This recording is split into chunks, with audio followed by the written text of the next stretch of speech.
to the Rob Burgess Show. I'm, of course, your host, Rob Burgess. On this, our 164th episode, our returning guest is Jonathan Fowler.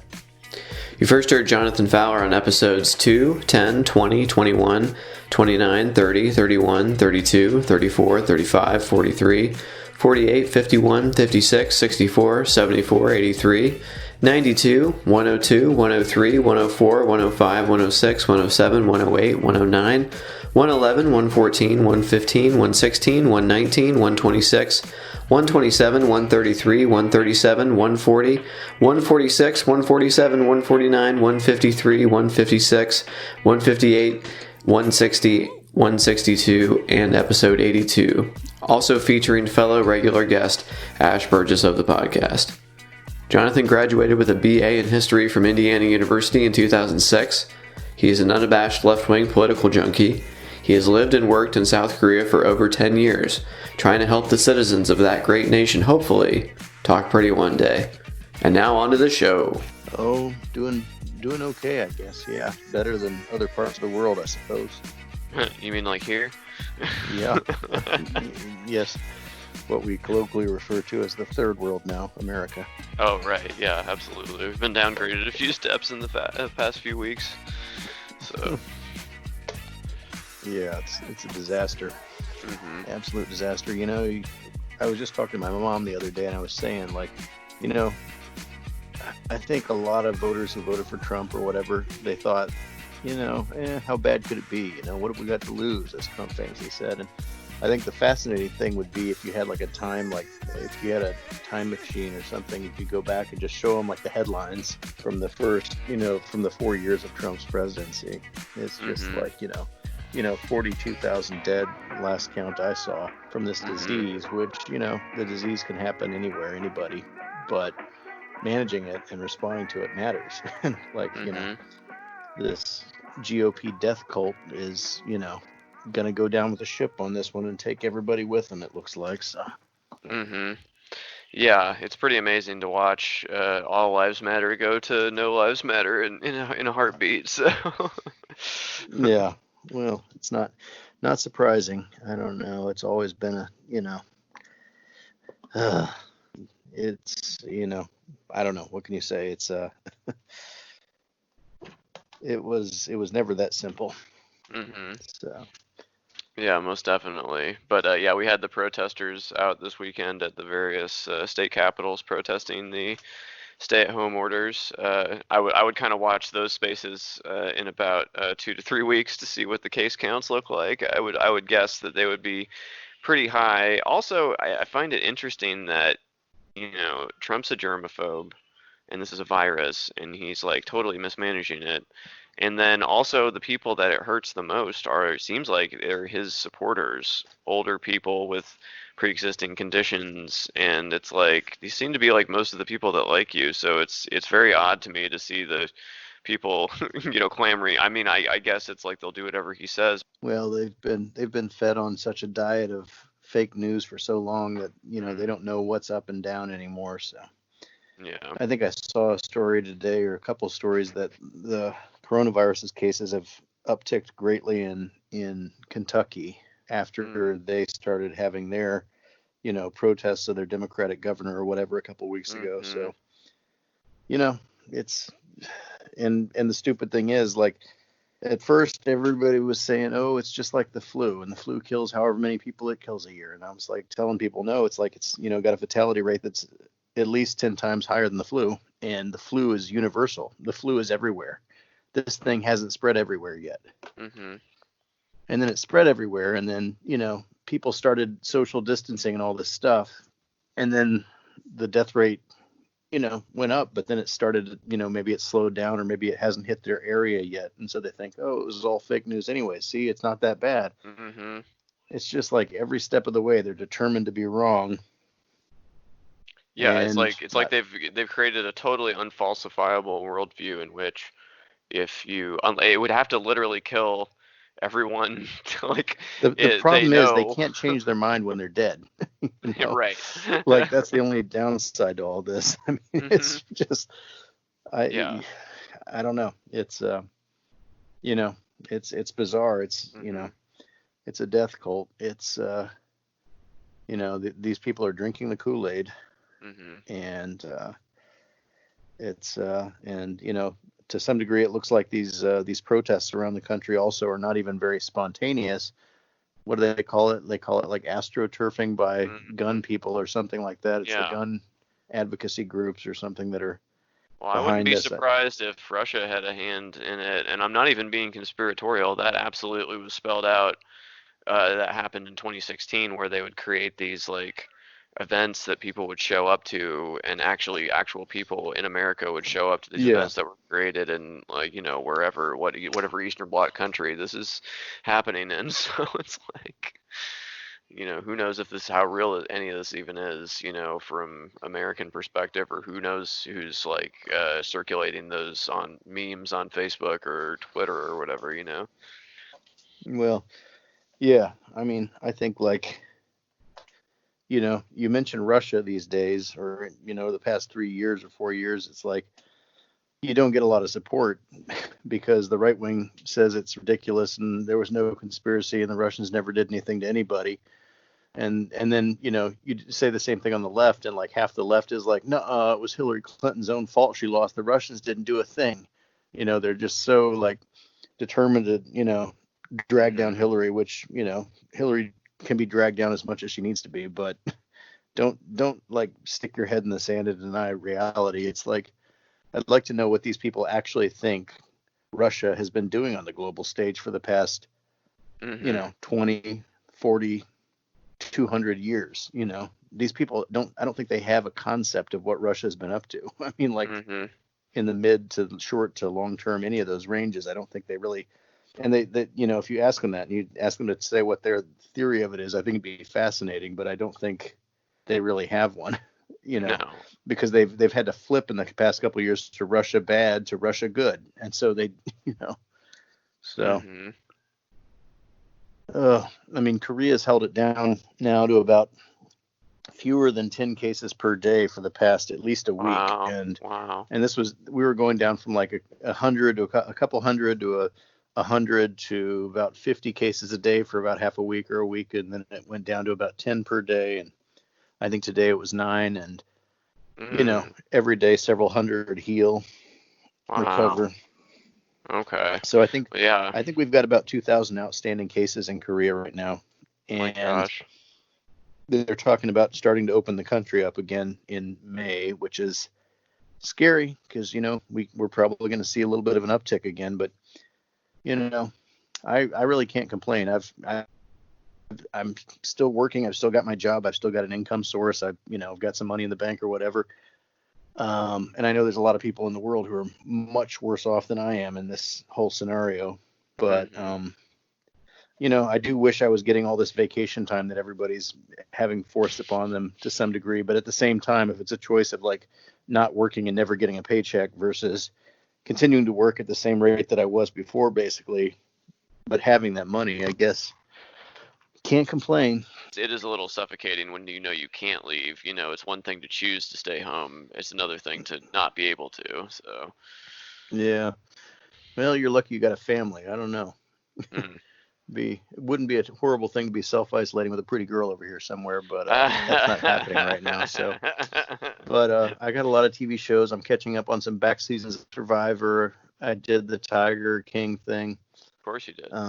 Yeah. I mean, catching up on some of the Star Wars movies I didn't catch before when they were in theaters or whatever. I've been having a good time with the entertainment and stuff, playing Battlegrounds. So, there's no shortage of things to entertain me. I've got a wall full of books over here I could be reading, but I'm not. Right. Because I'm working. So I don't know. Yeah. I mean, there's, just think about every time you've been at your job and you just wished you were at home. You wished you had some free time. You could do something else. And that every time you feel antsy, like you want to go outside, just think like every time I'm outside and I actually wish I were home. Right now I've got my wish, right? Like that's kind of the way to look at it, I think. Yeah. Hopefully it's not a monkey's paw wish. What's a monkey's paw? I don't know what that is. You never read that story? It was a short story. I thought everybody read it in junior high or high school. It's it's this like charmed monkey's paw, and every time you make a wish on it, one of the fingers goes down, and you get your wish, but it's in a really like perverted way, and it's not like you imagined it at all because you weren't specific enough in your wish. I'm gonna look I up. get my perverted wish. What's that? Well, it's like somebody wishes for No, their I'm like just. their child's dead, and they wish for their child to come back, and then their like corpse It's comes like. back. It's like Uh, it's a supernatural short story by W. Jacobs. It came out in 1902. oh Um, wow. yeah, anyway. Sorry, I thought everybody had read that in high school or something, but it's like a thing where you get what you want, but not in the way you expected, and not maybe so good, in Mhm. the way that Well, I you. recently rewatched a movie that is actually like one of my probably top 10 or something of all time, I think, which is uh, don't laugh, but it's Bedazzled from like 2000 or Oh, we've talked 1999, about that 2000. before. That's a classic. Yeah. Yeah, same kind of concept. He keeps like wishing for things, Sure. and Yeah. Elizabeth Right. Hurley as the devil keeps like Yes. giving his wish but turning it around on him somehow. And the music in that movie's great. The acting is a little bit over the top at times, but it's like the scenarios are so good, and Brendan Fraser does a great job. He's doing Spanish, he's speaking Russian, he's playing smart, he's playing dumb. It's a good movie. I think overall I like it a lot. Yeah, It's I need to go back and rewatch that one. We were culling our DVD collection, and I definitely saved that one from the pile. So. mm, yeah, it's a great movie.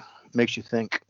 hmm So yeah. So anyways, there's speculation and rumors that Kim Jong Un may be sick, maybe dead, maybe brain dead, maybe perfectly fine. We don't know what's Mm, going on in North Korea or something right now.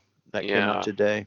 hmm Well, he hasn't been seen, from what I'm reading on the BBC here. He hasn't last appeared in state media on April 12th, and then he also chaired a political meeting the day before and has not been seen since. And then the birthday of his grandfather was the first time everybody really got suspicious because he missed that. And I guess that was Hmm. since the 12th. And so now it's like these aren't just rumors anymore he's gone missing before, but he was also, like we've talked about, he's not been seeming like he's incredibly good health lately anyway. So, Yeah, I don't know. When has he seemed to be in good health since he entered the Game uh, of Thrones over there no, at no in the time Hermit really. I think Kingdom? he was healthiest before he assumed power, honestly. Mm. I think we could say the same thing about Trump. Oh man. Yeah. Jeez. Yeah. Well, it'll be interesting. I think I have seen one or two things in the past week or two that his sister, I think I forget her name, Kim Ho Jung or something like that. I'd have to look it up again. She's been kind of back in the spotlight a little bit recently. So, and there's speculation that she could be a favorite to replace him. I don't know. I mean, I know that's a short list of people who are still in the King family dynasty or what the Kim family dynasty, but I don't know. Korea society is a pretty patriarchal society, and so I don't know if they could handle a female leader up there, Yeah, I don't, especially. I don't, I don't know if fascistic regimes really cater to female. There's like a big, male energy or whatever's supposed to be from the dear leader. So I don't know how that would work, but Yeah, and that's actually a universal feature of fascism all over the yeah, world, basically. So right, absolutely, over the top masculinity. But yeah. Well, I'm sorry to say I don't have much to report from Korea about that because I just have seen the reports today too, and I don't have any super secret local knowledge here. Now the Korean government's saying they don't know, they don't think anything's going on, they don't have any reason from the north to believe that something's going on, but mm, I don't know. We never really know what's going on up there, and when there's rumors that something's going on, sometimes they're true and sometimes they're false. So, but hmm it does seem like something's going on. So, hmm Well, it wouldn't. Perversely, it might almost be good for the South Korean government if there was consistency, because if there's a big power struggle, that's not probably good for the stability of the region, I imagine. yeah, I think the last thing we need is a war over here. I mean, my God, for all we know, he got coronavirus. So, Oh yeah, yeah, absolutely. we He's have got no idea pre-existing like what the conditions out the numbers are like up wazoo, there. so yeah. Yeah, Yeah, I think Russia was trying to downplay it too, I saw, and then they'll have like ambulances up and down the block now, and they can't deny it anymore. So I don't know what the Yeah. the North Korean situation actually is, but Yeah. Yeah. They were saying they didn't have any cases, and then like mhm. either South Korea or the World Health Organization or somebody was going to deliver like $500,000 worth of aid to them or something to assist with the coronavirus response. I'm like, what for? They don't have coronavirus, they said. It's like, if they want to play that game, then we don't need to give them aid. My God, if they're in trouble up there, they can say something, and then maybe we can look at humanitarian aid. But like, if they're going to sit there and, oh, we don't have it, no, everything's fine here. I don't know. Somebody probably knows what's going on, but it's not us. Yeah, right. Yeah. So, Bob? What are you thinking about the Democratic primary right now, such as Boy, it is? jeez. Well, I mean, all right. So I guess we have to start off with the Bernie. Sadly, he ended his campaign. Mm-hmm. I mean, I think it was inevitable at this point. It didn't really seem plausible to continue. I do wish maybe that we were still talking. What a time for the guy who's been talking about universal health care to drop out when we have a global pandemic, right when we need his ideas the most. Mm-hmm. And it's just such a shame because I don't see Joe Biden carrying that torch. And, I think the Yeah, biggest he's thing, already said he wouldn't sign the legislation if it was yeah, delivered to him by the see, House and the Senate. there you So, go. Yeah. yeah. And he's been saying, what about the unions and all these workers who fought hard for the right to have this stuff? Motherfucker, we're going into a fucking global depression right now, and Mm-hmm. an unprecedented number of Americans have just been fired or laid off, and they don't have their health insurance anymore, their employer-based health insurance. So, new Mm-hmm. plan time, you know? Mm-hmm. Right. Yeah, and I So, think I think the but biggest point in his favor is the electability argument in that people want so badly to return to pre-Trump, pre all of this, and it's like there's no normal again. No, whatever you thought, this is 9/11, this is the 2008 financial crash. This is, everything's different now. Whatever normal is, normal's been reset. We'll get back to normal, quote unquote, but it's not going to be the normal of pre this. Like whatever that was is not there. So I don't know. It's just unrealistic, I think, to want to return to that and think it's going to, because it's not. The playing field has changed. So yeah, yeah, I think it's going to get bad. I'm feeling reasonably secure over here.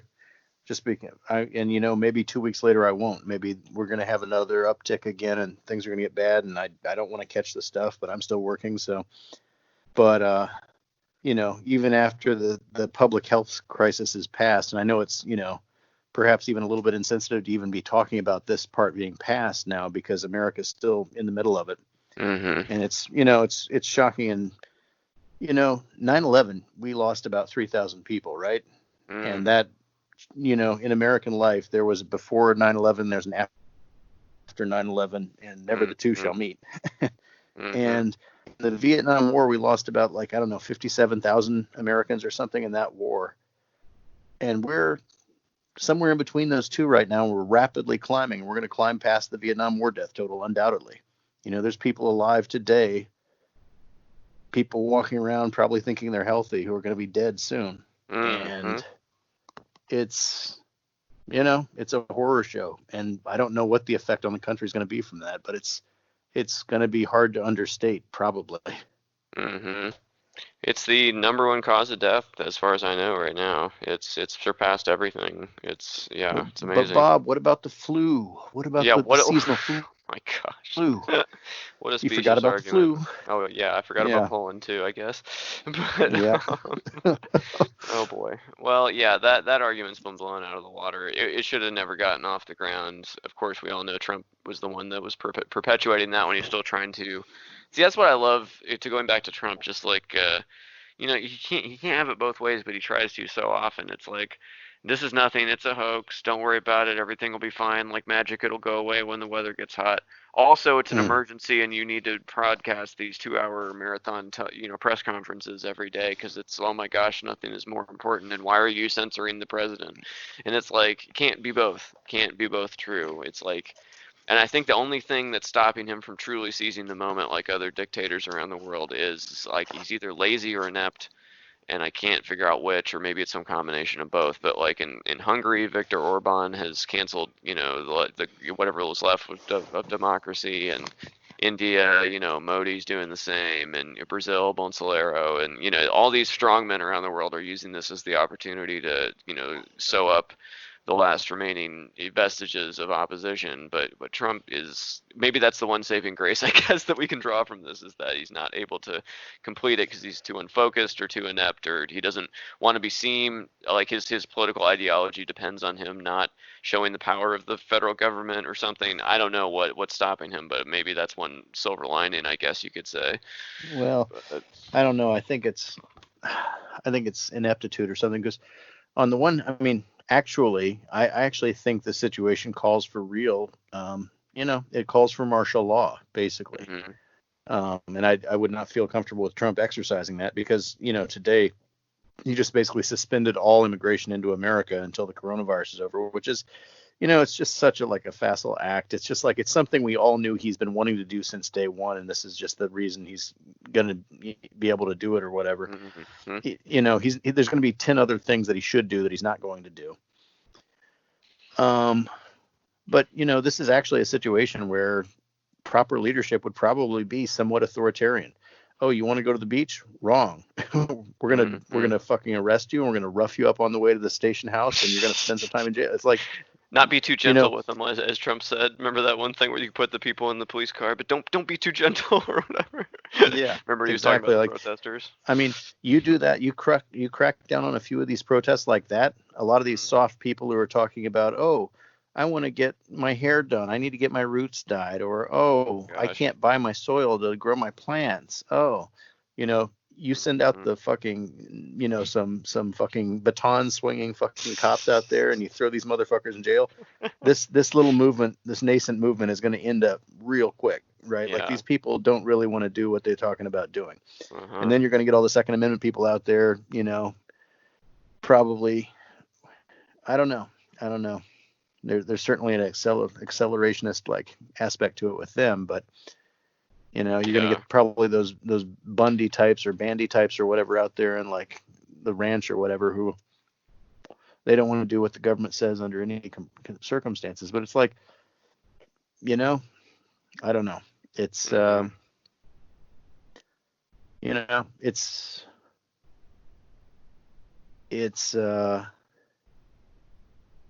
people in America, I've begun to think that like freedom of speech is, such a sacred cow in America and stuff that, you can't say anything bad about it. But at the same time, like, freedom of speech is so misunderstood, I think, by Americans. It's like, unless you're literally like yelling fire in the crowded theater, then nobody's ever, and even then it's open for debate. But it's like, people are saying things that are getting people killed right now. The president is telling people to take drugs that has legitimately killed somebody. Although he stopped that recently, I think, after they reported that they were stopping the studies due to too many people just having cardiac arrest or whatever. So I think he's actually dropped that one. But yes, he did push that hydrochloroquine for a while. So. Yeah, I don't know. I saw a video today where he was still talking about it, but it may or may not have been from today. It may have been from a few days ago. But yeah, I mean, it doesn't matter if he stops it. It's like, I did something. I yelled fire in the theater once and some people got trampled, but then I won't do it anymore. No, sorry, it's too late. You're already it's manslaughter or something. It's, it's whatever it is. It's like, I mean, so, even the degree to which like there should be restrictions on freedom of speech, according to the argument that everybody makes, there aren't. So, yeah, I don't, I think like, I don't know. We need somebody, I think, on the left. And I like Bernie Sanders a lot, and I like what he stood for, and I liked a lot of his style, but he was never somebody who was going to really crack the whip, I think, which is what may be needed from the left wing here when we get a strong leader at some point. Right. And, conspiracy theorists who are always looking for, like, Obama was going to do that to him, they thought, and then Hillary's going to do it to him. And, and they're always looking for that. But it's like, I don't know. People are so, they claimed they're not really afraid of it. Here's what I want to say. They're not really afraid of that, because they've made such a big deal about being afraid of that they've actually pushed us into a situation where we have an incompetent and a semi-authoritarian leader, and they're not really scared of that. That's not actually what they're afraid of. It's a fantasy to them. Mm-hmm. They like the idea that they're living in this country where the strong powers that be are out to get them specifically and oppressing them, and they're bravely fighting back and stuff. I don't know. I think these people need a wake-up call. Right. So I don't know. It's all right. What about Biden's VP pick, Bob? What about it? I mean, how much does the VP pick even matter, honestly? Like, what does that mean? I mean, he's made some noises that he would only serve one term. I don't know if he's going to stick to that after he gets. I've heard him reject that, though, that assertion, or at least his campaign. But man, I don't know. Maybe they'll be ready to embrace that more as time goes on. I'm not sure, but yeah. Well, I don't know. I mean, I was so pissed when he announced that it was going to be a woman at the debate or whatever, because who does that leave? That leaves, I mean, basically Kamala Harris, Stacey Abrams, and Elizabeth Warren, right? I mean, that's who we're talking about. Or, maybe he'll throw in a curveball or something, somebody that nobody was actually thinking of. I guess, maybe. Oh, God. You get some of that clomentum. Yeah. Somebody who's actually like a right-wing Democrat, essentially, on a lot of issues, and has no personality as far as I can tell, or a lame one at best. That would certainly fit with the Tim Kaine selection from last time. So hopefully somebody. I don't think mainstream Democrats can actually learn anything, but to the degree that they can learn something from something, hopefully they learned something from Tim Kaine. But I don't think they did. But just this, like, Biden, you need to unify the two sides of this thing, and that's your side, the centrist, and that's Bernie's side, the left wing, and virtue signaling that you're going to choose a woman because it's time to have a woman as a vice president. I think the appeal of virtue signaling is perhaps real in the moderate Democratic Party. I think it's to some degree. I don't know. I think there's almost three parts of the party. There's like the economic left and the moderate centrist Democrats, and then there's kind of like the social justice left or something. And there's a lot of crossover amongst those. But I think, like, I don't know. The obvious choice for anybody who has half a brain is take Bernie. He was number 2. He wasn't doing as good as he should have been, frankly. I'm disappointed with that. And I think it does bring up some questions about 2016, about what was going on there. But he's the obvious choice. To say you're going to choose a woman, well, okay, which woman? Right now, your best choice, honestly, would be, well, there's no good choice, but the best choice would be Elizabeth Warren, because she still has her hooks into some amount of the economic and social justice left.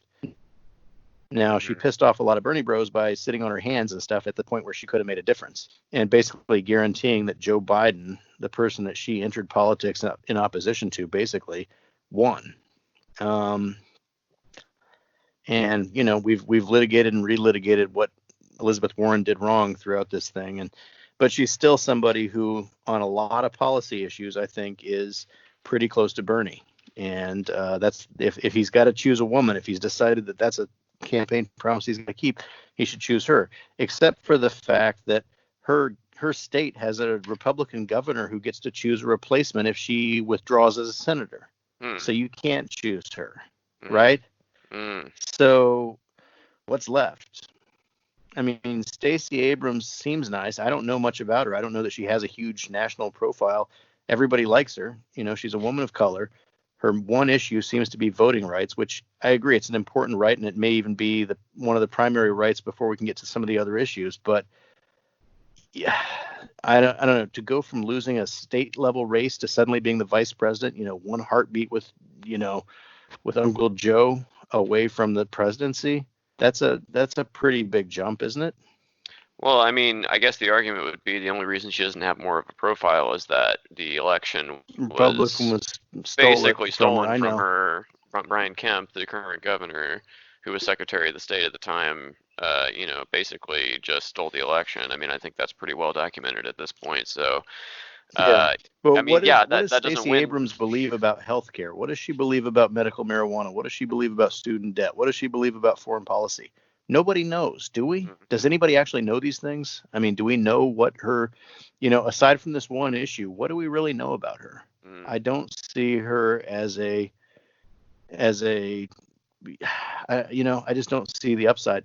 And on the other, and at the same time, like, the thing is, I mean, she's an African American female who appeals to some constituencies that Joe Biden kind of already has, right? Mhm. Like, he already showed in South Carolina, if nobody else, he had the African American vote in the South, which is exactly part of what she's going to be appealing to, right?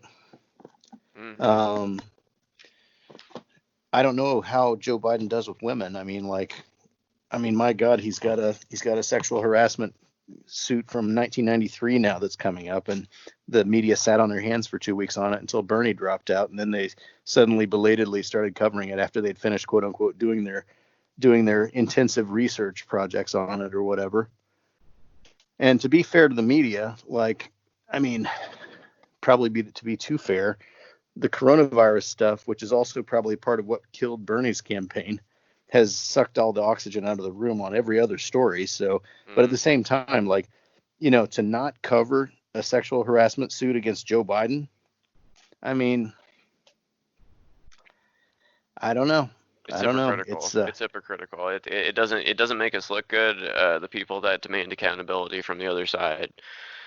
And Yeah, it's like we don't mean it, and when it's our guy, it's like we're not going to investigate it. I'm willing, personally, I no one asked me, but I personally would be willing to take that as seriously as I took any of, Kavanaugh's accusers or Roy Moore or any of these other people on the yeah, right. It doesn't really, the political part of it doesn't matter to me. I was just as willing to re-examine Bill Clinton's, allegations as I was anyone else's. So I don't want to hear about this double standard, at least not from me. Other people yeah, may be willing to obfuscate that. I'm not willing to. If we're going to demand accountability from one side, let's do it the other. That the DNC takes the same line, although I feel like their inclination is not to. So. yeah. They've already gone all in on Joe Biden. They're not in any hurry to do this, and it's very frustrating to see, like, a bunch of people who are, feminists who are going to vote for this guy and who applauded when he said he was going to choose a woman as his running mate. Mm. It's this kind of like this brand of feminism where, as long as you put one woman at the top who's, extremely well qualified and everything, then nobody gives a shit what happens to the women further down the totem pole, which is exactly what seems to have happened in the Senate, Senate staffing situation with this woman who was much lower on the totem pole, was working a kind of a apprenticeship, or I don't know what she was doing. She was this is not all fresh in my mind. I read the story a week ago or so, but 2 weeks ago or something. But who cares that senators are sexually assaulting their staff members, as long as they choose a powerful woman to be their running mate when they run for president, and then at that point, all the feminist left is going to rally behind them. So, and it's been very frustrating to see everybody talk about, oh, Bernie Sanders, he needs to stop dilly-dallying and stuff. He needs to endorse. He should have hurried up, and he didn't endorse Joe Biden quickly enough. It's like, where was all this? You guys were telling us like that Elizabeth Warren doesn't have to. She doesn't know Bernie Sanders anything. She doesn't have to endorse him. She can do it whenever she wants or not at all. But now, Bernie Sanders, why won't you endorse Joe Biden? You're going to do the same thing you did in 2016. It's like, it's ridiculous. I mean, it's sad because Bernie can't really win for losing at this point. It's like, he's doing the right thing. He's trying to get everyone around Biden, despite his obvious misgivings that we all have. Because he knows the score. So it's like I feel like he's doing all the things that people relentlessly criticized him for in 2016. But it's like, on the flip side, his strongest supporters are going to be crestfallen, obviously, if he does that. Because it's like, well, you're just giving this over. We didn't get any of our ideas through to him, and you're just going to pass the torch without any price to be paid for earning the support other than, what, you want Trump again? It's like, no, of course we don't want that. But it's like, have you done anything to hear the concerns of the rest of the coalition? Are you going to put any of the ideas that fueled this movement forward? Are you going to give that any credence now? And it's like, it doesn't seem to be happening. Yeah, they're like, we don't have to. We already won. Right. You got to support us now. Yeah. Yeah, and that's, I made that poll on Twitter that I had you retweet there and stuff. That was kind of that got like 50, almost 50 votes. It seemed like it was good. But were you surprised by the result? I was a little bit surprised. So. Yeah, I don't know. I thought it would be a little bit more equitable. So, like, anyways, the thing was, like, I mean, my question was, like, and it was a genuine question. Excuse me. The question is basically, like, for former Bernie supporters, like, which of these three kind of signature issues for Bernie Sanders could, if Joe Biden embraced one of them, which one would bring you to support him? And the issues I picked were student debt forgiveness, free college for all, that kind of thing. The other one was like Medicare for all, of course. And the other one was legalized marijuana. And I think, like, probably for me, any one of those issues would be enough to say, okay, the guy, he deserves my support. And it looks like overwhelmingly, I don't know, I don't have the percentages in front of me. It looked like there was, like, legalized marijuana was number 3, perhaps not surprisingly. Number 2 was student debt. And then the runaway winner was Medicare for all, of course. So. But, I don't know. What did you think of that? Yeah, I thought that was a good poll. I mean, it seemed like the main issues were covered. And, yeah, I mean, I guess that really does kind of bear out. But I don't know. There just seemed to be something in the American psyche that doesn't want that to be true. I don't know. Like, was some part of it, it's like, getting your health taken care of equals a handout to people. And it's like, unless you work for it, you don't deserve to live or something. There's like some deep-seated Puritan idea in America that I think is just very hard to overcome for people. And it's like, I think that's the root. I don't think that's really why people cling to that argument about employer-based health insurance being like, oh, but what about the unions? It's like, I think that's tied to that mentality. I don't actually think, because it's like, it doesn't help if you lose your job, right? Because if you lose your job, you don't have any health insurance in that system, and it doesn't make any sense in a global pandemic when people are losing their jobs by the tens of millions overnight. And it's like, you need healthcare now more than ever, and it shouldn't be based on your job. Obviously, there couldn't be a more perfect example of it, and still, I don't see any really traction getting that through at this point. People are still talking about trying to go back to the status quo, and it's like, really, even now, you've seen how this can change in an instant. Even the system we had can be flipped overnight, and it's like, you won't have your employer-based health insurance anymore to negotiate or anything. So, I don't know. Well, we'll see how bad it gets. I think it's like 700,000 or 800,000 Americans have been infected with coronavirus at this point. And, when that number goes up, there's like, 260 million or something people in America. I think it needs to be a little higher than that. But when people start getting the bills for the treatment for coronavirus, at that point, I don't know if it'll be a critical mass or not, but it's like, when people start realizing that this shit's going to bankrupt them and kill them and, like, do permanent damage to their bodies, maybe, I don't know, it's hard to lose money betting against the stupidity of betting for the stupidity of the American population as a whole. It's like, but it's just like, I mean, you would think 42,000 people dead would be a wake up call to some people, but it doesn't seem to be. So, yeah, what are you going to do? Right. So, whatever. But so I don't know who Joe Biden should choose. It doesn't really even matter, because I don't think Elizabeth Warren is even an option, and I think she's the best option. I'm pissed at her personally for how she did Bernard, but from a policy perspective, she's not the end of the world. She's pretty close to Bernie on a lot of issues, most Mm-hmm. issues. And a lot of people try to, oh, she's not really as far left as him. And it's like, yeah, but she's in the ballpark. And in fact, probably on one or two issues, she might even be further. So, it's, don't let the personal blend in too much to the political or whatever. But like, Mm-hmm. she would be a good option if she weren't going to be replaced by a Republican senator. So, Amy Klobuchar, I'm not there for that at all. I don't know. I mean, I don't think she'd be like a bad president, but like in a country of 300 million people, this is like the best person to come up with. Seems a little far-fetched to me. So I don't know. Like same thing for Biden, honestly. But I don't think she would. She put me through an incredibly stressful time when I was trying to watch all the debates and stuff a few months ago, and her lying and her, I know. half truths that she was telling just put me Her in a zingers. zinger. Yeah, the zingers were not great, but it was like really the lies and the bullshit that really pissed me off. Yeah.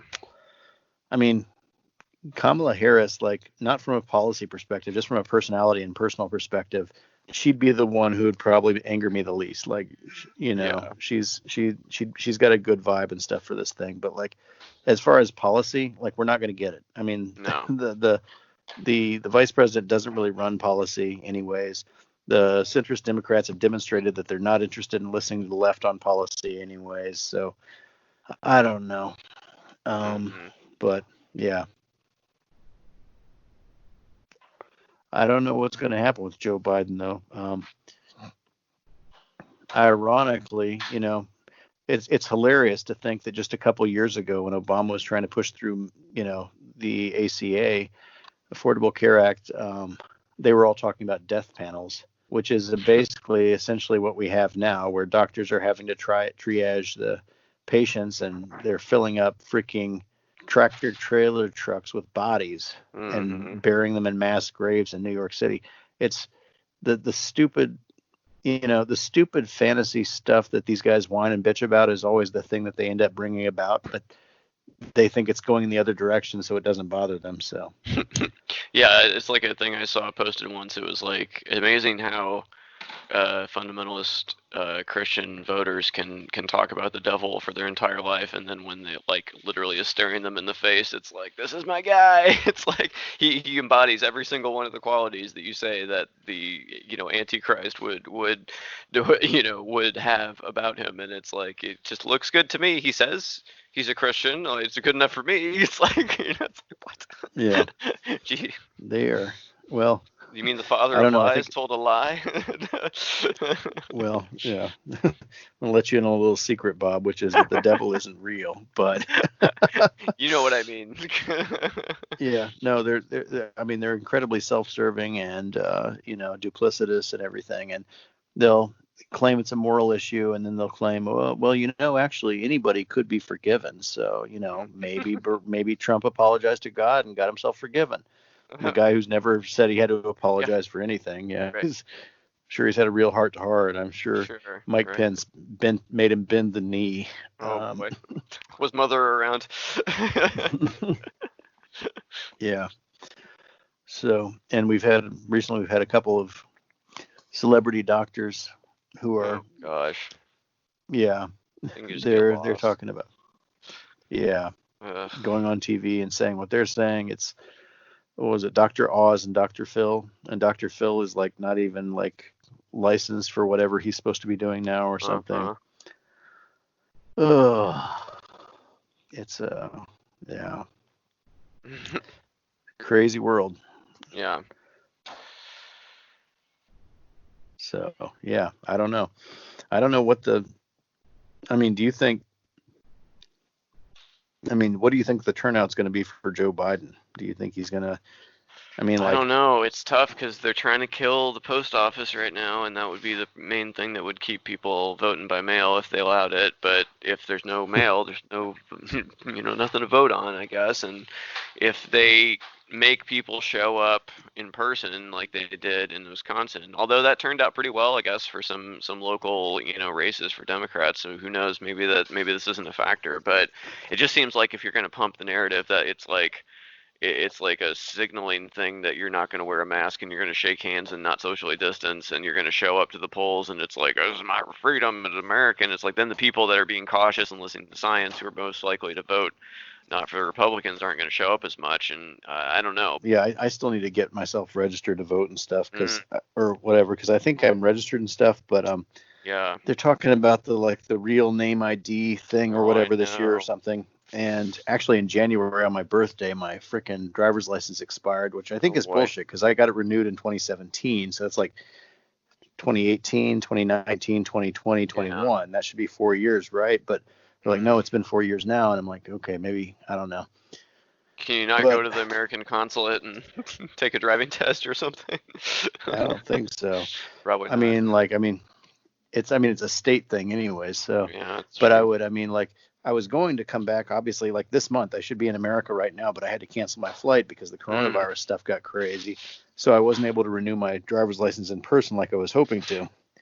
So I need to contact somebody this week and stuff and try to get in for the primary. By the way, Mhm. what are you going to do for the primary? Well, I think there's still time to vote absentee. So I think we may be able to get vote by mail, at least for us here before because they moved the primary election in Indiana. They moved it from Yeah, it's like May May to 4th or June. something, right? Or June. It was May 5th, I believe, and now it's June. So they moved it back a month. So there's more time for people to do it. But I think we may still have enough time that we can do it where we don't have to actually show up at the place. But Yeah. So, but I mean, who are you voting for and stuff? well, based on where I live, I don't know if there's even any choices for most of it. I mean, I'll still vote, I guess, in the presidential primary. I don't really know at what point it is, I guess, but I guess it's nice to be asked, I suppose, even after the fact. Yeah, I guess so. I guess it's like a protest vote, even though you know the outcome. I guess you could still go that way. I don't know. I guess it's more important. I think it's more important probably to do the general, but at this point, but Yeah. I don't know. Yeah, I'll vote for Joe Biden. I think I don't know. I'm gonna, you know, shots fired against certain people in the on the left or whatever on YouTube and stuff. But I do think it's a little bit irresponsible to be sitting there on your YouTube channel from like California or New York City or something and saying well, I'm not going to vote for Joe Biden, but I'm not going to tell you not to vote for him, but I won't vote for him, but I don't have to because mhm. I'm in the swing state and stuff. I do think that's really irresponsible in a way, just because I think these are some of the trendsetters for the thought patterns on the left, right? And Mhm. you may be making a principled stand that you're in a safe district and everything, but Mhm. you're sending a signal to a lot of yahoos out there in the frickin' hinterland who are they're not making that distinction. They're like whoever so and so on the the Majority Report or so and so on Trapo Trap House or something, like they said they're not going to do it. I'm not going to do it either. They're right. They're totally right. And it's like, Mhm. yeah. And then we wind up with a situation where, and I mean, even if you're like an accelerationist who thinks like 4 more years of Donald Trump will teach a lesson to the centrist Democrats, which hasn't happened yet, that They just seem determined not to learn that lesson so far. So. and to be fair, I mean, I voted for Clinton in 2016, but I also believed that 4 years of Trump was going to wake up the centrists that, hey, we had a guy who could win. Hindsight Mhm. was going to be 2020. That was the whole thing. But you know, I I don't guess know. I was I think wrong. I people guess they really adjust didn't. They what didn't. normal is. That's the Green Party thing too, where it's like both the parties are so bad, and maybe if we do get Trump, maybe people will come running to us because they'll figure out that it's so terrible and everything will crumble. It's like no, I think the Republicans are just going to try to steal as many elections as they can, and I think that's how they're going to stay in power. And I don't think anyone's going to if people are going to rise up, Yeah, they already would have. and You they know get what the I mean? Supreme Court, so they get to change all the rules to Right. benefit themselves. Yeah. Exactly. So So when it's yeah. they ensure permanent Republican leadership, permanent minority leadership, basically, because they don't represent a majority in a lot of ways. Mhm. But so my point is, even if you're an accelerationist who thinks that Joe Biden losing to Donald Trump would hasten the fall of this part of the party, and like I said, I think that's a harder position to defend right now to I some don't degree. know, But but okay. even if that's your perspective, then you should still hope for a situation where where Joe Biden wins the popular vote by several million votes like Hillary did, maybe even more than Hillary did, but he even wins it in places like New York City, New York and California by larger margins. You can drive up those margins and Donald Trump still wins by taking all the Midwestern states or whatever, Florida, stuff like that. Then you've actually accelerated it more. Like if Hillary wins by 3 million, she doesn't become the president. And then Biden wins by like 5 or 6 million and he doesn't become the president. That's a really accelerationist move. At that point, people are going to be saying, what kind of country are we living in here? What the hell is this? Right.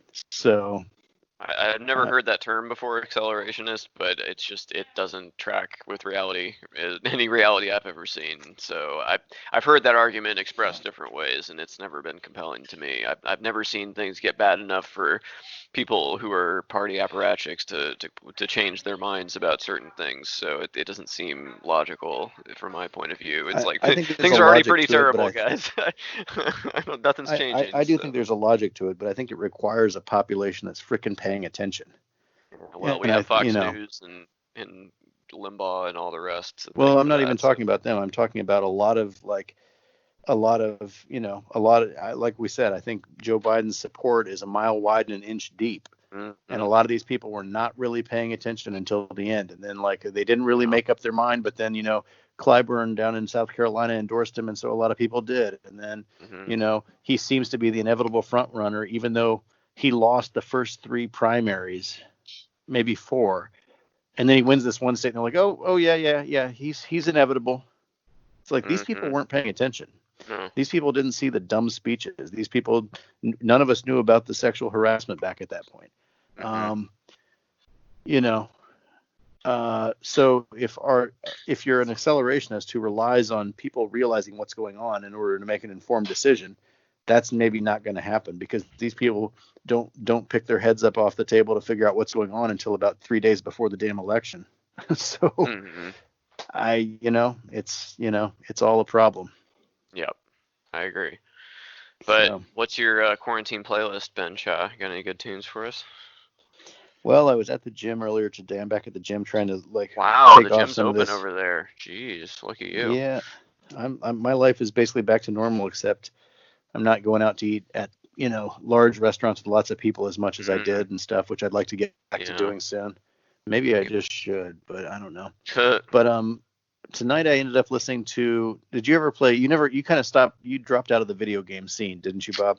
Yeah, since I had children mostly. All right. Well, I'm gonna recommend you find the GTA 5 soundtrack on YouTube somewhere, and just go through basically the entire repertoire of Radio Mirror Park, which is kind of like I don't know what you would even call it, kind of like the indie alternative modern, little slightly techno-ish, kind of sort of emo-ish a little bit. It sounds a little weird, but it's like talking outstanding electropop maybe. No, electropop was I think GTA 4 and some of the previous ones had that one, but it's somewhat similar to that maybe, but it's a little bit more rock and rollish, I guess. But there's some really somebody created a Spotify playlist of it, so.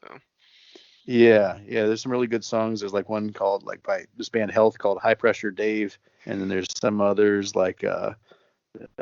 Daydream, or I forget, Sleepwalking is a good one, I think, and there's a lot of great songs on that. I mean, there's a lot of great songs on a lot of different stations on Grand Theft Auto, obviously, but that station is just standing out to me recently as just a musically a very interesting station. So wow, well, I don't recognize a single artist or song, so I will have to get into that.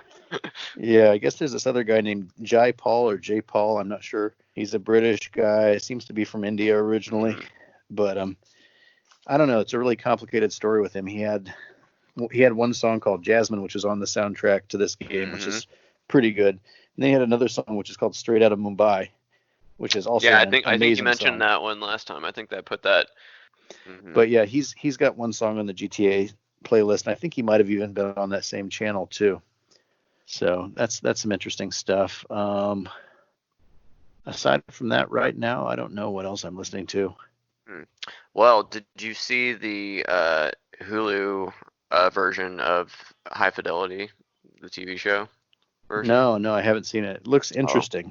Really good, really good. Very, very pleasing. I think they really did it really well. They actually did some brilliant casting in that the Rob character, played by John Cusack, obviously in the original movie, is now it's kind of a gender switched, but it's even more interesting than that in that this is the offspring of one of the love interests from the first movie.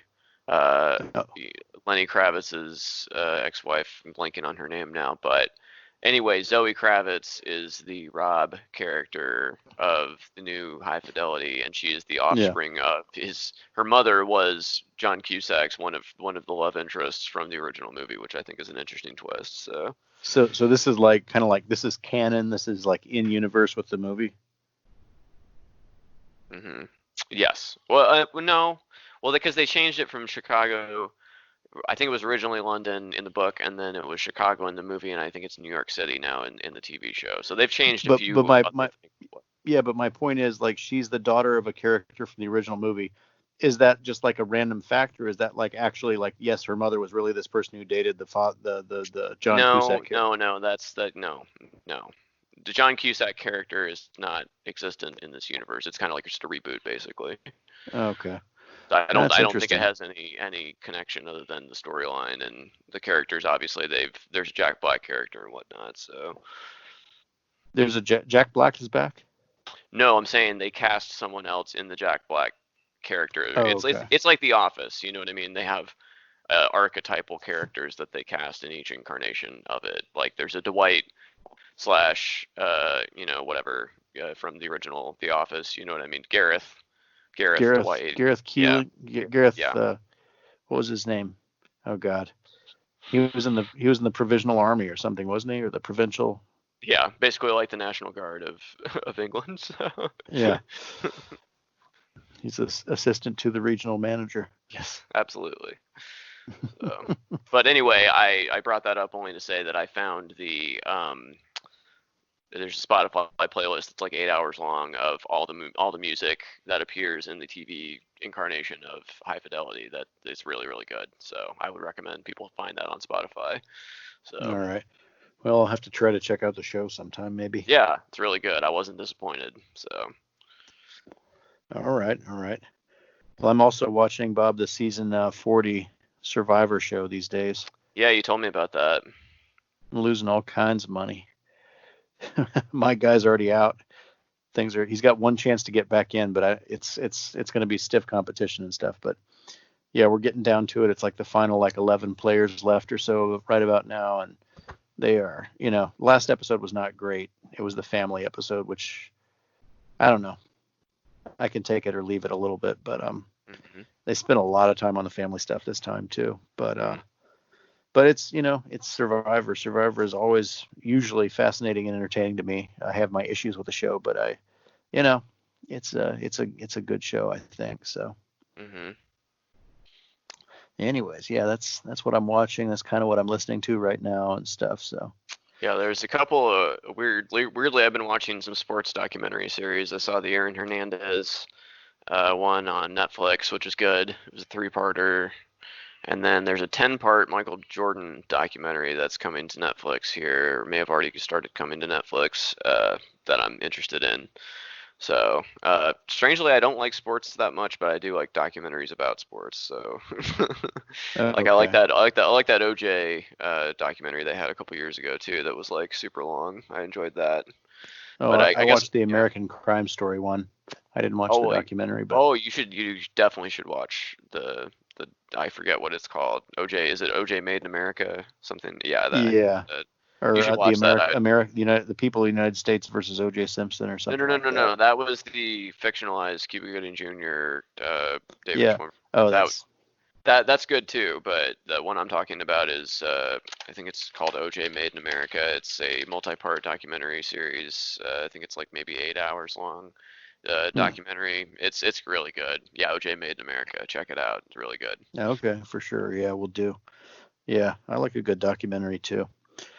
What about the Tiger King though? That was a What about wild the one. Tiger King, man? Yeah, I've been I just I I can't think get it's off like of that. fascinating that the poor bastard's in jail now and stuff, and maybe he deserves to be there, but it's like, you know, it's just so weird. He's been living his whole life or whatever, and this is just how he's been living, and everybody around him and stuff, and all this entire subculture community.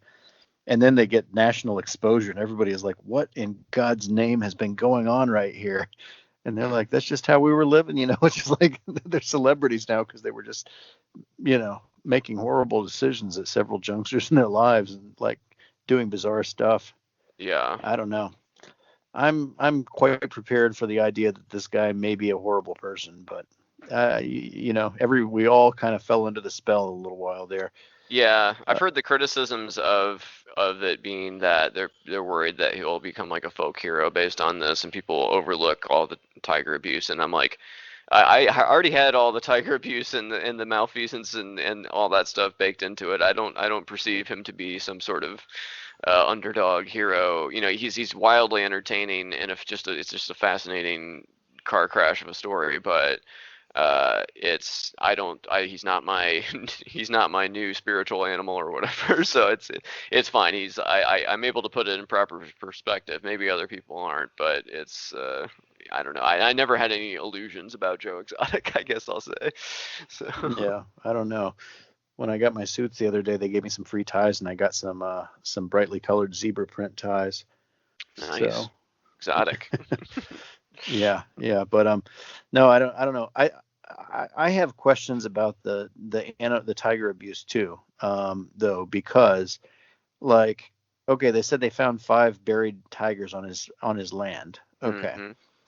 And my suspicion is that, it's kind of like, any farm you're on or something. If your horse breaks a leg or something like that, yeah, they put it down. It's like, mm-hmm.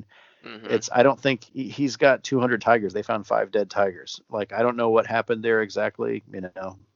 Probably there should be some investigation of that and stuff. But at the same time, like the fact at the end that like the number of tigers in the wild in the world is like something like 2,000 or 3,000, and then the numbers in captivity in America is like 4,000. So there's more tiger. I don't know. I just feel like.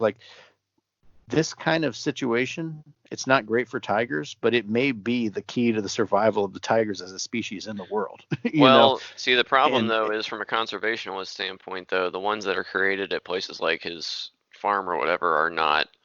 There's no value, people say, to conserving them because their genes are so mixed up and they're not pure species that are continuing on. They're ligers and ligers and ligers and all these like crazy. I'm not wild about the crossbreeding and stuff with mm-hmm. With the different species and stuff. Just I don't know. It's but like I think like there's 4,000 or something they say. I assume like those are not counting ligers. I think those are actual tigers and stuff. And mm-hmm. and dogs. There's that funny meme or whatever on the internet where a wolf is like outside of the human encampment and he's like, it's cold, it's windy, it's winter right now, I'm hungry and cold. Maybe if I go over to the humans and stuff, then they'll give me some food. And then they're like, whatever, 10,000 years later or something, and they've got like a little poodle dressed up with his hair painted and wearing little like mittens on its paws or something. It's like, what the hell happened or something? It's like, yeah, like if you want to go for the strict, blood purity of the animal species or something, but evolution happens, and like rhinos are going extinct. Certain species of rhinos have gone extinct. Basically, I think there's like 24/7 guards on certain 2 last remaining rhinos of a certain type because poachers are still trying to kill them and stuff. It's like, and there's no tigers left in Korea. Korea's, proud of the tigers that they used to have. They don't have them in Korea anymore. They were killed out to extinction in the last 100 years, basically. Mm. And I think that's something that could happen in a lot of places,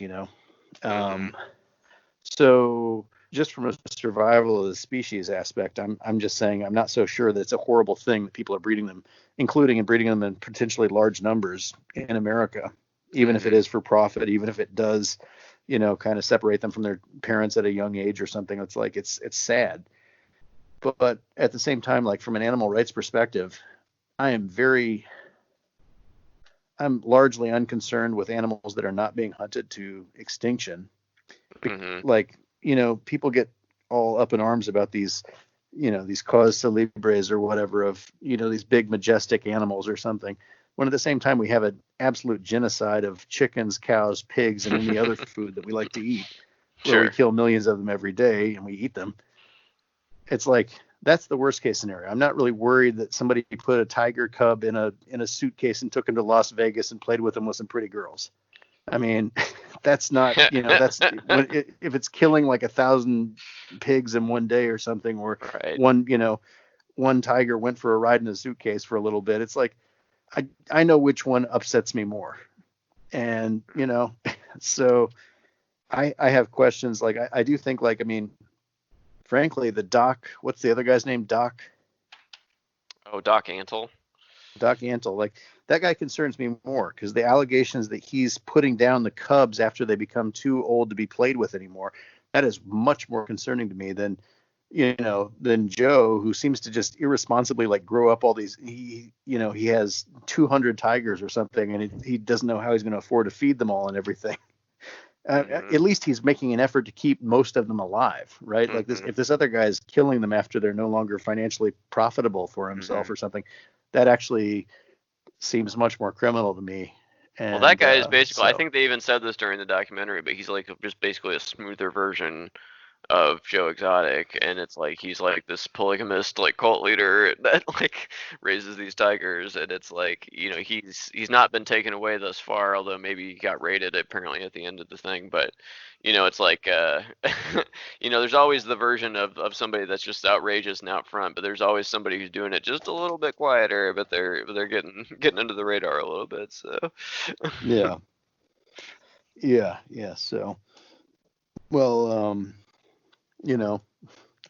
what about Carol Baskins, Bob? Oh boy, I don't know. A lot of unanswered questions there. I don't know. I don't know if there's a satisfactory answer outside of either. My take is she either did it, or she knows someone else did it and she's just taking advantage of the situation.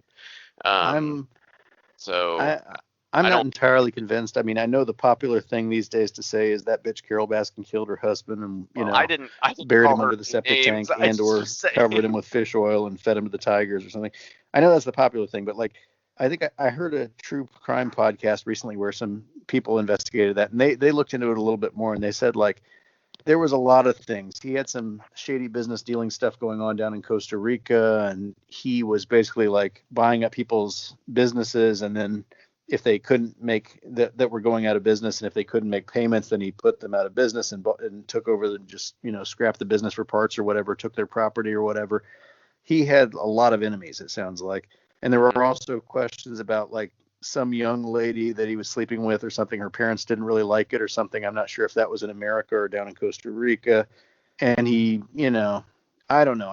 It sounds like he had a lot of enemies. So I don't know. I do think, like, probably looking into Carol Baskins wouldn't be the end of the world, but at the same time, like, hot take, I do think, like, I think Carol Baskins maybe has a legitimate gripe with the documentary, in that, she's kind of the victim here. Like, she got into a hot conflict with this Joe Exotic guy, who frankly doesn't look like the easiest guy to get along with. Like, he leaves a trail of destruction in his wake everywhere he goes, with his romantic relationships, with his business relationships and everything. And some of that's on the other people, some of that's on him, but it's definitely, he's a common factor. And so she got into conflict with him. And I agree, she's probably a hypocrite. She likes having the tigers there just as much as anybody else does. She's created her own kind of little, working business cult or something around that thing. I don't know. I'm not necessarily wild about the relationship dynamics with her and her husband, but that's, Joe Exotic and his straight gay boyfriends or whatever. That's it's none of, and the cult at the other guy's house. It's like, I don't know, whatever two consenting adults want to do, I guess. But it's like, from her perspective, like, she got into a legitimate legal debate with this guy, and then he tried to kill her probably. And he did a lot of other stuff on camera and stuff, like, shooting the mannequin that was supposed to be her and stuff like that is like, I mean, it's got to be a crime. Like, so I can understand her side of it, where like suddenly she's the bad guy in all this, when this guy's actually, he legitimately did some pretty bad stuff to her. So I can, I don't know. I'm not wild about her business model. I don't think that she is as different from these guys as she liked to pretend. And so, but when it comes to trying to kill somebody, it's like, yeah, if you're the victim of a conspiracy to assassinate you, yeah, maybe the guy needs to stay in jail for some time. I don't know. Mm-hmm. I thought So, one of the most compelling pieces of evidence against Carol was the thing about in case of my disappearance. Did you see that part about the thing he signed? yeah, the change in the will or whatever. Yeah, Yeah, that was it's not. all right. Come on now. Yeah, Explain that one away, but Carol Baskin. yeah, but there was also something where he had said to his groundskeeper or something a few days before he disappeared that he was trying something really big, and if he could pull it off, like nobody would believe it or something like that. And I mean, he was talking. I don't know. There was some aspect of the thing that it seemed like he was trying to get away from her. He tried to file a restraining order on her and stuff. I mean, and maybe that's because she was really dangerous, or maybe that's because I don't know. I it's so complicated. But yeah, there's something there. I don't know. Probably, I'm not saying the police should investigate Carol Baskins, but I am saying, yeah, maybe they should look back into this guy's disappearance. And I don't know. It's it would probably put millions of Americans' minds at ease if they dug around a little bit under the septic tank. So, but, Can you do just a general interest search warrant, just everybody yeah, wants I don't to know what the probable cause has to be, but I think what was the song? The song "Here Kitty Kitty Kitty." Oh my god. I think that's probable cause right there. I think we get our warrant off Here Kitty. So, you know what the sad part is, though? He didn't even write or perform those songs. It was someone else. well, I'm not so sure that he didn't. I question. I'd love to know how much input he had on the songs, because I don't think two country western stars, you just ask them to write a song about a tiger. I don't think this is what they come back The lyrics with. were very specific. You're right. Yeah. I'm going to say, like, yeah, we know, okay, he didn't sing the songs, but at the same time, these really are truly deeply his songs. Okay. He felt these are Schrodinger's cats of a song. They're both Joe Exotic songs and also not Joe Exotic songs at the same time. Mm-hmm. So anyways, yeah, a lot of stuff to dig down on and all that. So I think one of my favorite moments in the in the documentary was that libertarian libertarian campaign manager that he met at the Walmart ammo section and became his presidential campaign manager. And like there was a moment at which like obviously that took a really tragic turn, and I don't spoiler warning.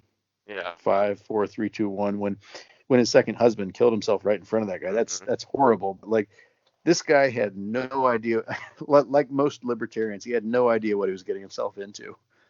And he didn't really seem to mind too much that Joe Exotic didn't know the first thing about libertarianism. But it's just like there's this crazy bastard who comes in and buys ammo almost every day at Walmart where I work, while I secretly wish that I was more connected in the political stuff, because we all feel that we all have day jobs, but we also are intensely political creatures in our minds or whatever. And this guy, he gets on this wild ride. He gets a boost from the Colbert show or whatever, the late show with Colbert or something. And then ultimately all this stuff happens. And there was one point where he was just saying something about what Joe had done. And it was just like, yeah, I don't know. Just the education of that kid was hilarious. Mm-hmm. up to the on-camera death, which was horrible. Mm-hmm. What a show. But like, just imagine this is your life and you're just living your life. And this is just, it's not normal, it's a little wacky, but it's like, this is your life. And then suddenly, however many million Americans just watch it and they're fascinated and repulsed and everything. And they're like, oh my God, what in God's name are you people doing out there in Oklahoma? And you're like, oh yeah, I guess this is a little strange. So, I was actually impressed with the percentage he got in the election. 19%. That's Ross Perot numbers. Like that's, I mean, I know it's just for the state of Oklahoma, but not bad. Yeah. Well, I don't know. There was some other thing. There's one other thing I wanted to mention about the show, but I'm blanking on it right now. But just one. Yeah. That's, I mean, that, anyways, I think, oh yeah, like I was gonna say, in the show's defense, in Joe Exotic's defense, as far as the animal abuse stuff, and this is the thing I would say is like the person who got their arm ripped off Oh by yeah. by the tiger. What a ride or I die watched employee. yeah, I watched an interview with her, and she was like, oh wait, he, I don't oh know. God, I'm not touching that Bob, one. edit this. I learned after the show. They. I didn't realize Just in the say show, but they. Just say they. okay. Just the Thanks, safest. Bob. It's hard to keep up all this gender Keep it pronoun keep it stuff while I'm. on specific. But okay, well, the person, like, I thought they were like a Person. lesbian when I was watching the show, but then like I found Uh-huh. out after the show that they were transsexual or Right. some transgender, Mhm. and I'm probably using all the wrong words here and stuff, but like that person, when they got their arm ripped off and stuff, and they came back to work 2 weeks later, and I saw an interview that David Spade did with that person, and Sate, I know who you mean. I, Yeah. yeah, and that and David Spade asked, like, or David Spade is the right name, right? I think I know the clip you mean. So yes, David Spade. Yeah. So he asked him, like, what happened to that tiger? Did they put it down? Did they sell it off, or what did they do? And they said, well, we moved it out of the public viewing area, but no, it's still alive. It's just a tiger doing what a tiger does. So the fact that, I guess I have more questions about the alligators or crocodiles that died, which were apparently Michael Jackson's, which was unmentioned in the TV show. Yeah, When that he was when pretty. That was a pretty big omission. Yeah, when they burned down. Yeah, there's a lot of like, there's so many crazy things in this show. It's kind of a cliche, but like they didn't even get to all the stuff that is fascinating and interesting. That's the good thing about a good documentary, when it leaves you wanting to know more, and you go out and you search, and there actually Right. is more to be found. Right. That's Right. always good. So, but yeah, when they didn't, the fact that they didn't put that tiger down, which anybody would have understood that if they had, right? Like, Mhm. that tells me that Joe was not somebody out there who was just willy-nilly killing tigers whenever he had half a reason to, right? Like, I mean, he's not.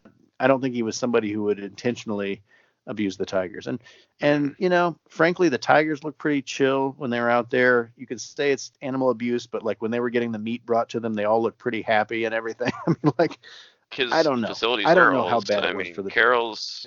Yeah, I mean, Carol's still got tigers in cages that people come pay to see. I mean, I understand she's on a different wavelength or whatever, but the practical reality for the tigers isn't that much different. It didn't seem.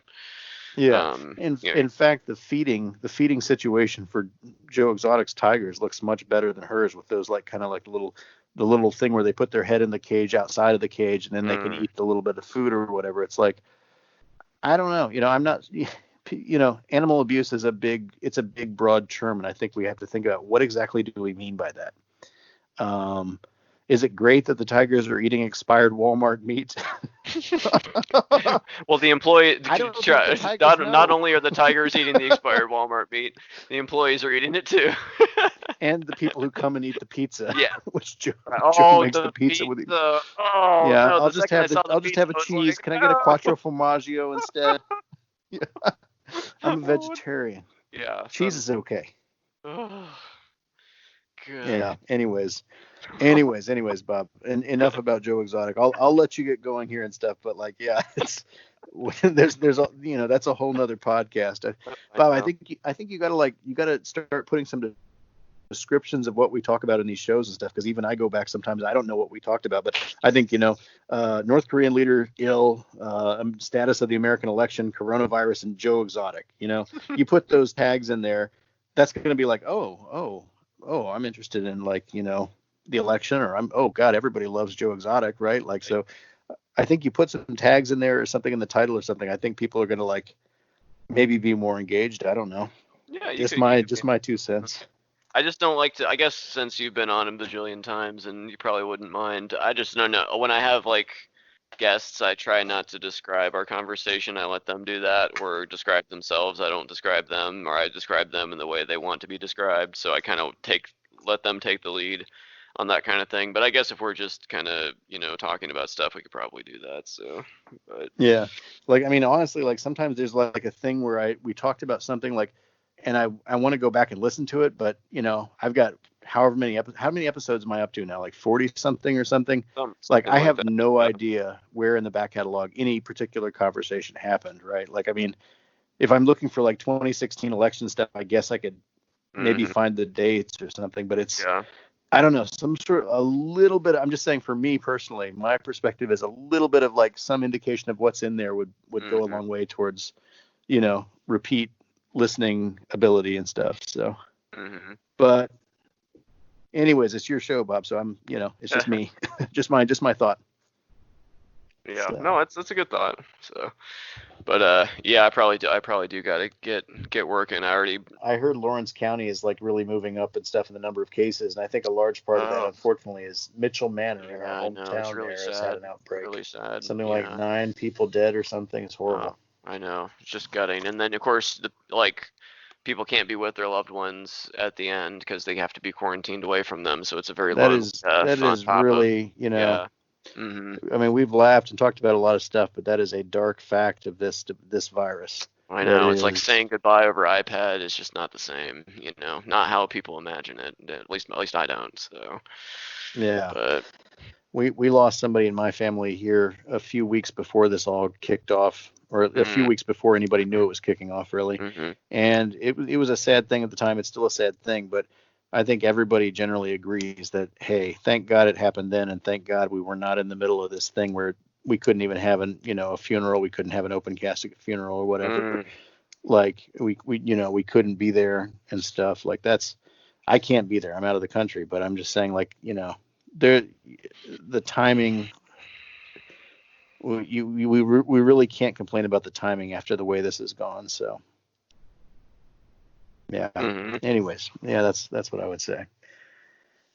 So, and I think my family's pretty well been able to self-isolate for the most part. My dad's doing some work down in North Carolina, building up a cidery tap house that he and his partner are going to open up down there.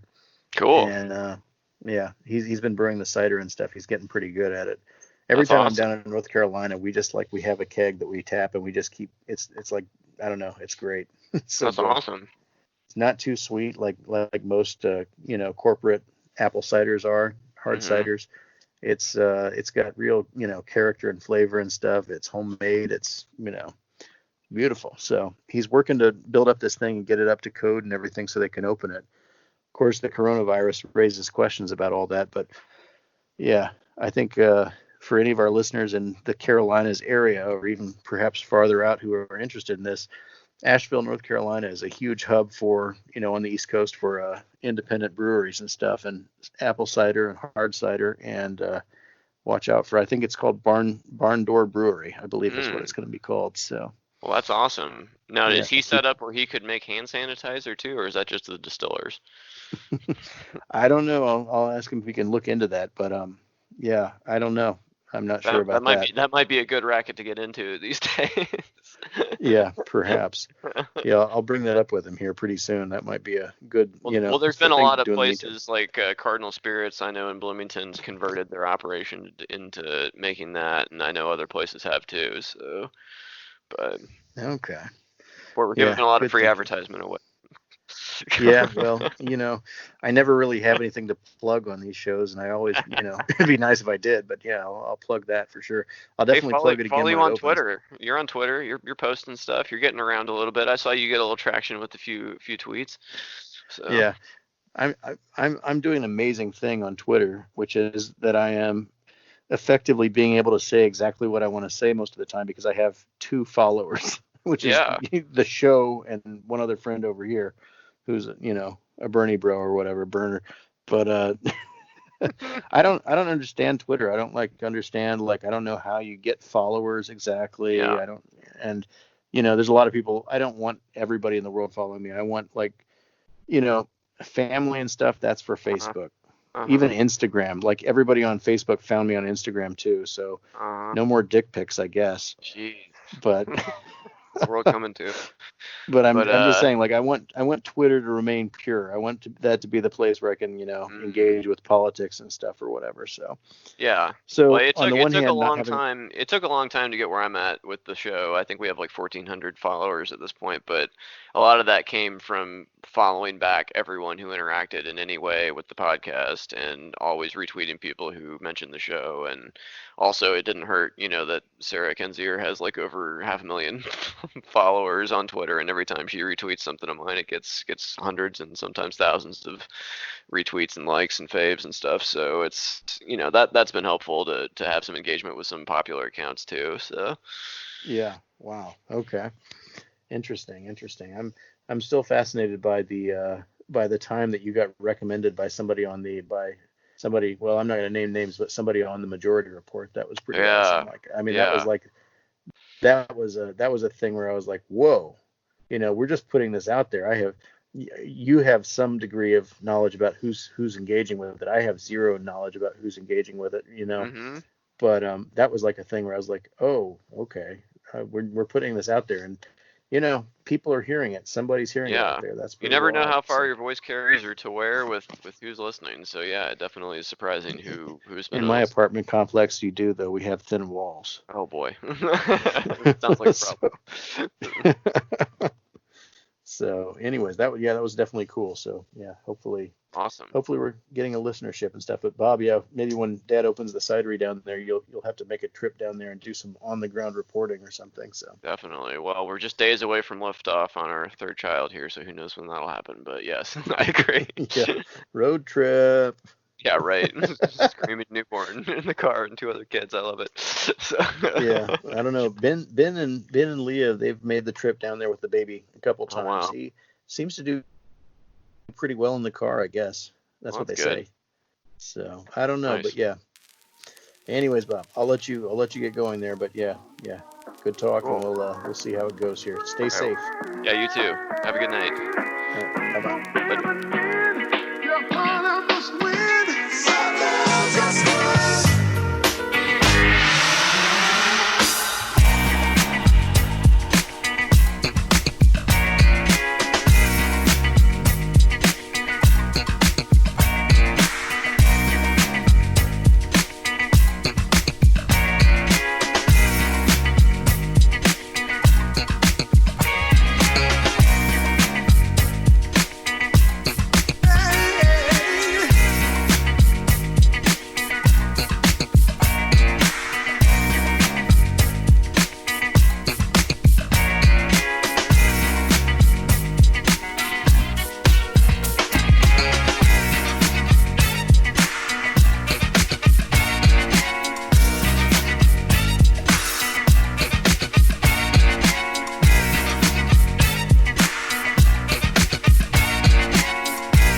Join the Rob Burgess Show mailing list. Go to tinyletter.com/The Rob Burgess Show and type in your email address. Then respond to the automatic message. Also, please make sure to comment, follow, like, subscribe, share, rate, and review everywhere the podcast is available, including iTunes, YouTube, SoundCloud, Stitcher, Google Play Music, Twitter, Internet Archive, TuneIn, RSS, and now Spotify. The official website for the podcast is www.therobburgessshow.com. You can find out more about me by visiting my website, www.thisburgess.com. If you have something to say, record a voice memo on your smartphone and send it to therobburgessshow@gmail.com. Include voice memo in the subject line of the email. Also, if you want to call or text the show for any reason, the number is 317-674-3547. Until next time.